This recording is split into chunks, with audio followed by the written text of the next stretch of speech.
Hello everyone, आप सभी का स्वागत है पीएससी अड्डा पर। और आज हम यहाँ पर जो प्रश्न है, अभी हमारी जो सीरीज़ चल रही है वो चल रही है 2014 के 6 और 5th मार्कर की, यानी कि 100 शब्दों और 50 शब्दों में हमें उत्तर को कैसे लिखना है वो मैं आपको यहाँ पर बताऊँगा। इससे पहले रोज़ाना सुबह आपको प्रश्न मिल जाता है जो आपको फेसबुक ग्रुप, यूट्यूब कम्युनिटी या व्हाट्सएप पर भी मिल जाता है। तो आज का हमारा जो प्रश्न था वो था कि दंडकारण्य क्षेत्र के खनिज बहुल क्षेत्र की चर्चा कीजिए। ये प्रश्न जो है थोड़ा काफ़ी डिफिकल्ट टाइप का भी पड़ेगा आपको, क्योंकि प्रश्न में आपसे दंडकारण्य पठार के बारे में नहीं पूछा है। उसने ये पूछा है कि दंडकारण्य का जो इलाका है, क्षेत्र है, चाहे पठार कह लीजिए, उस क्षेत्र में खनिज बहुल क्षेत्र कौन कौन से या वहाँ पर कौन कौन से खनिज मिलते हैं उसकी आपको चर्चा यहाँ पर करनी है। तो शुरुआत में मैं बताऊंगा आपको कि 100 में कैसे लिखना है, देन इस वीडियो के एंड में मैं आपको बताऊंगा कि इसे हम 50 में कैसे लिखेंगे। अभी तो मैंने इसे 100 में लिख रखा है। देखिए, सबसे पहली चीज़ तो ये कि आपके दिमाग में आना चाहिए कि दंडकारण्य क्षेत्र कहाँ है। तो एक बढ़िया सा इंडिया का मैप बनाइए, और मैंने आपसे पहले भी कहा है कि इंडिया MP का मैप तो आपको बनाना आना चाहिए। तो यहाँ पर एक मैप बनाकर उसमें आप शो कर दीजिए कि दंडकारण्य पठार है कहाँ पर, क्योंकि आगे जब आप खनिज बहुल क्षेत्र की चर्चा करेंगे तो कुछ इन्हीं इलाकों से मिलते हैं। तो जो दंडकारण्य का क्षेत्र का पठार है, कुछ हिस्सा छत्तीसगढ़ में है, महाराष्ट्र, आंध्र प्रदेश, तेलंगाना थोड़ा बहुत मिलता है। अगर इसका कोई पर्टिकुलर इलाका नहीं है, जैसे कि MP में मालवा है या बुंदेलखंड है, तो कोई एक पर्टिकुलर आप जगह के हिसाब से नहीं बांट सकते। रीजन होते हैं, भौगोलिक क्षेत्र के हिसाब से होते हैं, लेकिन फिर भी जहाँ जहाँ राज्यों में फैले हैं उसकी हम ये चर्चा कर लेंगे। अब थोड़ा सा दंडकारण्य पठार के बारे में शुरुआत में बता देते हैं कि भारत में दंडकारण्य पठार गोंडवाना शेल समूह और आंशिक रूप से दक्कन पठार का भाग है, जो प्रमुखतया छत्तीसगढ़, ओडिशा, महाराष्ट्र, तेलंगाना, आंध्र प्रदेश में फैला है, तथा यह पठार कोयला, लोहा, बॉक्साइट, अभ्रक, मैग्नीज और हीरा जैसे संसाधनों से परिपूर्ण है। देखिए, सबसे मेन चीज ये है कि अगर आपने भारत का खनिज संसाधन वाला चैप्टर अच्छे से पढ़ा होगा तो फिर आप क्वेश्चन क्लिक कर जाएं, क्योंकि क्वेश्चन 2 का मिक्स है। एक तो आपके दिमाग में आना चाहिए दंडकारण्य पठार कहाँ है, उस इलाके में आप ये ढूंढिए कि वहां पर ऐसे कौन कौन से इलाके हैं जहां पर अच्छे खासे खनिज मिलते हैं। यही इस क्वेश्चन का सार है, और जिन्होंने भारत का भूगोल बेहतर तरीके से पढ़ा है वो उस क्वेश्चन को अब बिना देखे भी लिख सकते हैं, अगर वो चैप्टर में ना पढ़ने जाए। आप देखिए, यहाँ पर आपको वही करना है कि जैसे कि आपको जो भी इलाके पता है भारत में कि कहाँ कोयला होता है, कहाँ बॉक्साइट होता है, उसमें ये ढूंढने की कोशिश करिए कि क्या वो दंडकारण्य पठार के क्षेत्र में आता है।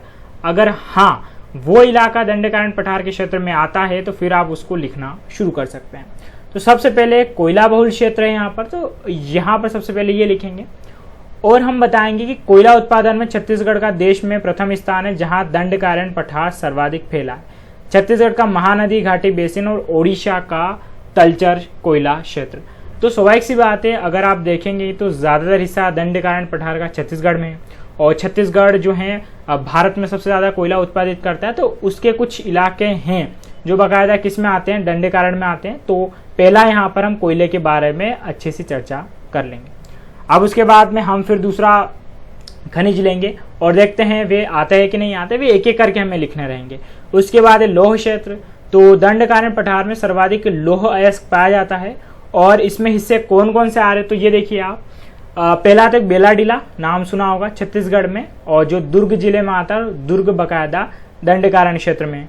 उसके बाद पूर्वी महाराष्ट्र जो है आपका, उसका लोहरा पीपल वाला क्षेत्र जो है वो भी दंडकारण्य क्षेत्र में आता है, और उसके बाद भंडारा महाराष्ट्र का ये भी दंडकारण्य क्षेत्र में आता है। तो इन तीनों जगह क्या है, प्रमुख रूप से कोयला है, और ये किस में आ रहे हैं, दंडकारण्य इलाके में आ रहे हैं। तो आप इसके नाम जरूर लिखिएगा। आशा करते हैं यहाँ तक आपको क्लिक हो रहा होगा कि उत्तर में लिखना क्या था। वैसे ही अब आगे और देख लेते हैं कि अभ्रक है, तो अभ्रक तेलंगाना का खम्मल जिला और आंध्र प्रदेश का नेल्लोर, और ये दोनों के कुछ कुछ हिस्से किस में आते हैं, दंडकारण्य पठार के लिए। अब देखिए, इसमें वही चीज करना है कि आते हैं कि नहीं आते। तो इसके लिए आप एटलस यूज करें, आपके पास इंडिया का मैप है वे यूज करें, गूगल यूज करें, और देखिए कि दंडकारण्य पठार कहाँ कहाँ फैला हुआ है। फिर पॉलिटिकल एरिया मैच कीजिए, तो आप फिर आसानी से लिख पाएंगे। और आपके पास जो भी बुक हो उसमें ढूंढिए कि कहाँ पर कौन कौन से है ना। मतलब ये मान के चलिए कि 3-4 जगह आपको मेहनत करनी पड़ेगी, तब जाके उत्तर आप लिख पाएंगे। ओके, उसके बाद है बॉक्साइट। तो छत्तीसगढ़ का सरगुजा, बिलासपुर क्षेत्र ये, और ये दंडकारण्य में आता है। देन उसके बाद है हीरा। तो हीरा जो है ओडिशा की महानदी एवं गोदावरी घाटी और छत्तीसगढ़ का बस्तर और रायपुर बेसिन। हालांकि अभी वर्तमान में तो भारत में जो हीरा है वो सर्वाधिक पन्ना में, लेकिन बहुत कम और रेयर केस में इन इलाकों में हीरे मिलते हैं। पहले मिला करते थे यहाँ पर, और अब तो इतने नहीं है, लेकिन ये बेसिन जरूर है यहाँ के। ठीक है, तो यहाँ की क्या हो गई, ये वाली चीजें सारी हो गई। उसके बाद एंड में हम क्या लिख देंगे यहाँ पर कि कुल मिला के, ठीक है, भारत का जो इलाका है कुल मिला के यहाँ पर लिख देंगे कि जो दंडकारण्य पठार है, ठीक है, भारत के सभी खनिज संसाधनों की 13.57% आपूर्ति करता है। तो अंत में अगर हम ये लिखेंगे तो यहाँ पर क्या हो जाएगा कि दंडकारण्य पठार के बारे में फाइनल इफेक्ट कि इस इलाके में अलग अलग राज्यों के कुछ प्रमुख जिले हैं जहाँ पर कुछ खास खास खनिज संसाधन है, और वह कितने फीसदी आपूर्ति करते हैं, 13.57%। तो ये प्रश्न जो था काफ़ी डिफिकल्ट भी पड़ा था, और जो 2014 की जो एग्ज़ाम दे के आए थे अधिकांश बच्चों ने इस जो पेपर का क्वेश्चन था उसको स्किप करना उन्हें पड़ा था। हालांकि 2014 के आगे भी और क्वेश्चन देखे हैं, थोड़े लेवल उनका काफ़ी टफ रहा है, हमने 3 मार्कर भी किए हैं इसके, है ना। अब देखिए यहाँ पर इसको अगर आपको कितने में लिखना है, 50 में लिखना है, तो आप कैसे लिखेंगे।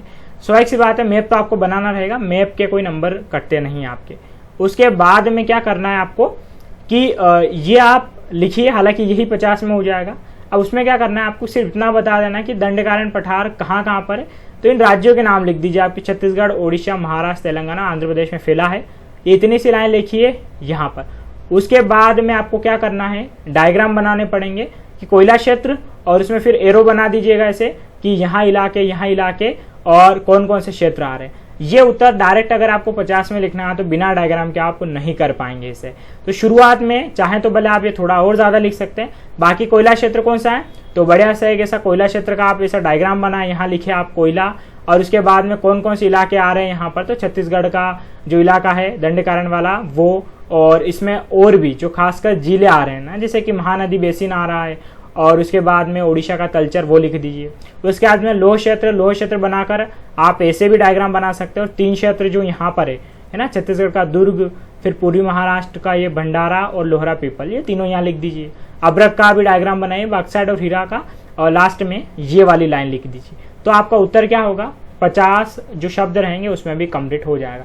ऐसी कोई बड़ी बात नहीं, जब आपके पास नॉलेज होगा तो आप उसे 300 चाहे 200 हो, 50 हो, 10 हो, सब में लिख पाएंगे। लेकिन सबसे पहले बात जो मायने रखती है वो रखते हैं आपके पास नॉलेज है या नहीं।